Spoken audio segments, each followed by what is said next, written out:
الحمد لله رب العالمين الصلاة والسلام على سيد المرسلين أما بعد فأعوذ بالله من الشيطان الرجيم بسم الله الرحمن الرحيم السلام علیکم ورحمۃ اللہ وبرکاتہ۔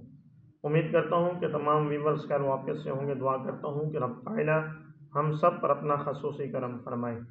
واجب الاحترام دوستوں، بزرگوں، بھائیوں، بہنوں، جیسا کہ جمعۃ المبارک کا دن شروع ہو چکا ہے، جمعہ رات اور جمعہ کی درمیانی رات ہے، بہت ہی بابرکت دن ہے جمعۃ المبارک کا۔ آقا صلی اللہ علیہ وسلم نے فرمایا کہ جس نے جمعہ کے دن میری ذات پر 200 مرتبہ درود پاک پڑھا، اللہ تبارک و تعالی اس کے 200 سال کے گناہ معاف فرما دے گا۔ سبحان اللہ، یہ جمعہ کے دن کی خاص برکت ہے، خاص فضیلت ہے۔ پھر فرمایا ایک اور مقام پر کہ جس نے جمعہ کے دن عصر کی نماز کے بعد میری ذات پر 80 مرتبہ درود پاک پڑھا تو اللہ تبارک و تعالی اس کے 80 سال کے گناہ معاف فرما دے گا۔ سبحان اللہ، کتنا بابرکت دن ہے ہمارے لیے۔ بخشش ہی بخشش کا ذریعہ، ہمارے لیے بخشش کا سامان، ہمارے لیے نجات کا سامان اس بابرکت دن میں ہے۔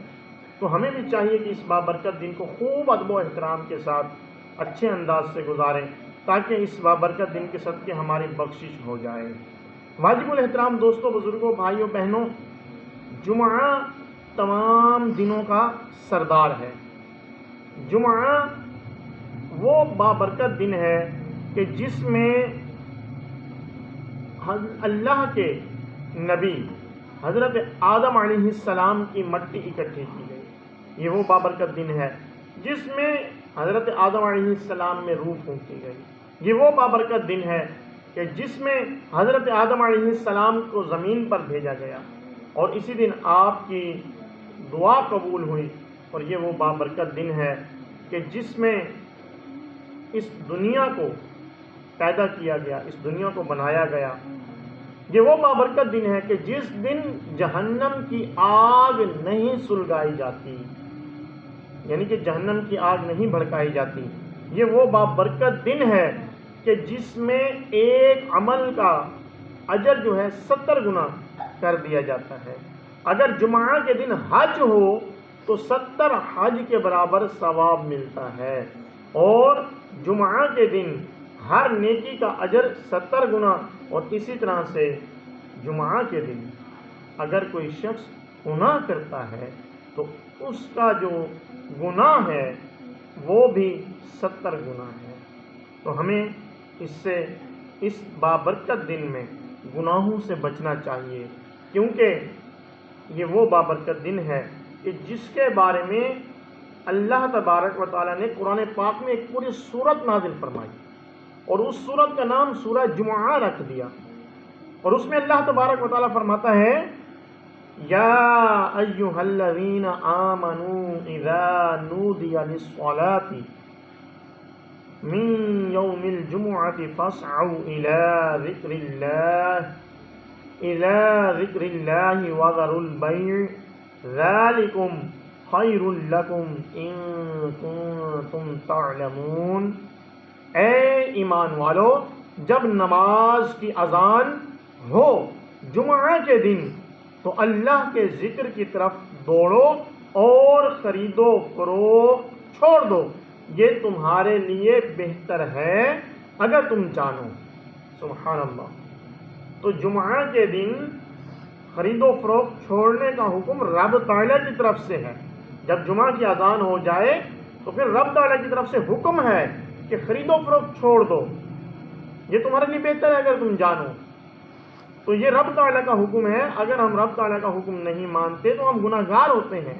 تو ہمیں جمعہ کے دن جب جمعہ کی اذان ہو جائے تو خرید و فروخت چھوڑ دینی چاہیے اور اللہ کے ذکر کی طرف آئیں، جمعہ کے لیے آئیں، جمعہ کی تیاری کریں، جمعہ کی نماز ادا کریں، مساجد کی طرف آئیں تاکہ رب تعالیٰ ہم سے راضی ہو۔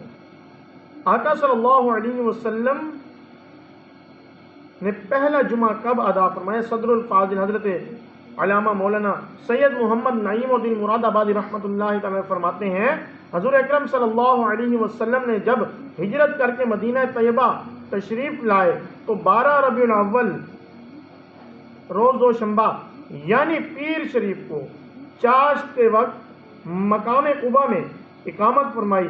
دوشنبہ پیر شریف، سہ شنبہ منگل اور چہار شنبہ بدھ، پنج شنبہ جمعرات یہاں پر قیام فرمایا اور مسجد کی بنیاد رکھی. روز جمعہ مدینہ طیبہ کا عزم فرمایا. بنی سالم ابن عوف کے باطن وادی میں جمعہ کا وقت آیا. اس جگہ لوگوں نے مسجد بنایا، اس جگہ کو لوگوں نے مسجد بنایا. سرکار مدینہ منورہ صلی اللہ علیہ وسلم نے وہاں جمعہ ادا فرمایا اور خطبہ فرمایا. سبحان اللہ. الحمدللہ آج بھی مسجد جمعہ قائم ہے اور زائرین حصول برکت کے لیے اس کی زیارت کرتے. الحمدللہ عز و جل ہمارے پیر و مرشد مولانا ریاض ستار قادری رضوی ضیاء دامت برکاتہم علیہ نے وہاں پر جمعہ کی نماز بھی ادا فرمائی.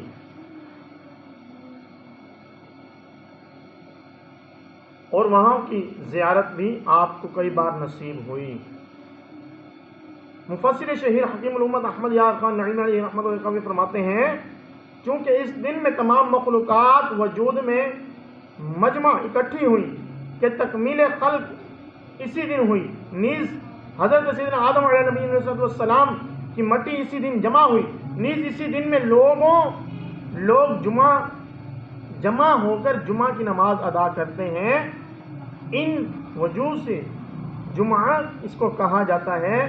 اسلام سے پہلے اہل عرب اسے عروبہ کہتے تھے. نبی کریم صلی اللہ علیہ وسلم نے تقریباً 500 جمعے ادا فرمائے. اس لیے کہ جمعہ ہجرت کے بعد شروع ہوا، جس کے بعد 10 سال آپ صلی اللہ علیہ وسلم کی ظاہری زندگی شریف رہی. اس عرصہ میں اتنے ہی جمعے آتے ہیں. اب یہ جو بات ہے اس کو غور سے سنیے گا. جو لوگ جمعہ چھوڑ دیتے ہیں وہ ذرا غور کریں اس بات پر.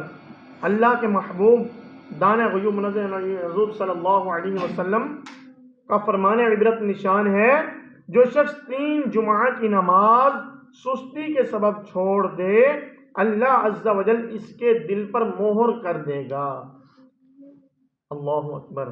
جمعہ فرض عین ہے، اس کی فرضیت ظہر سے زیادہ مؤکدہ ہے یعنی تاکیدی ہے، اور اس کا منکر کافر ہے. سرکار مدینہ صلی اللہ علیہ وسلم کا ارشاد رحمت بنیاد ہے. جھومیے، سن کر جھومیے. فرمایا کہ بے شک اللہ تعالیٰ اور اس کے فرشتے جمعہ کے دن امامہ باندھنے والوں پر درود بھیجتے ہیں. سبحان اللہ. امامہ شریف آقا صلی اللہ علیہ وسلم کی بہت پیاری سنت ہے، اور فرمایا کہ جو جمعہ کے دن امامہ باندھے رب تعالیٰ کی ذات اور اس کے فرشتے اس امامہ باندھنے والے پر درود بھیجتے ہیں. سبحان اللہ. تو ہمیں بھی جمعہ کے دن، ویسے تو ہر وقت امامہ باندھے رہنا چاہیے، نہیں تو جمعہ کے دن آقا صلی اللہ علیہ وسلم کی اس پیاری پیاری سنت کو تمام اسلامی بھائی سجائیں اور امامہ شریف باندھ کر نماز جمعہ بھی ادا کریں، اور پورا دن جو ہے امامہ شریف باندھ کر رکھیں تاکہ اللہ تبارک و تعالیٰ اور اس کے فرشتے ہمارے جو امامہ باندھتے ہیں ان پر درود بھیجتے ہیں، جو اس برکت سے، اس فضیلت سے ہم بھی بہروبر ہو جائیں. سبحان اللہ. تو آئیے نیت کرتے ہیں کہ ہم لوگ یہ جتنے بھی جمعہ ہماری زندگی میں آئیں گے ان میں زیادہ سے زیادہ عبادات کریں گے، زیادہ سے زیادہ نیک اعمال کریں گے، زیادہ سے زیادہ گناہوں سے بچیں گے، اور اس دن کو خوب ادب و احترام کے ساتھ گزاریں گے اور امامہ شریف بھی باندھیں گے انشاءاللہ تبارک و تعالی. دعا ہے کہ رب تعالیٰ جو درس و بیان اسے یاد رکھنے، اس پر عمل کرنے، اسے دوسروں تک پہنچانے کی توفیق عطا فرمائے. آمین آمین بجاہ النبی الامین صلی اللہ علیہ وسلم. چینل کو سبسکرائب کریں، بیل آئیکن کو پریس کریں تاکہ نیو آنے والی ویڈیوز آپ تک پہنچتی رہیں. السلام علیکم ورحمۃ اللہ وبرکاتہ.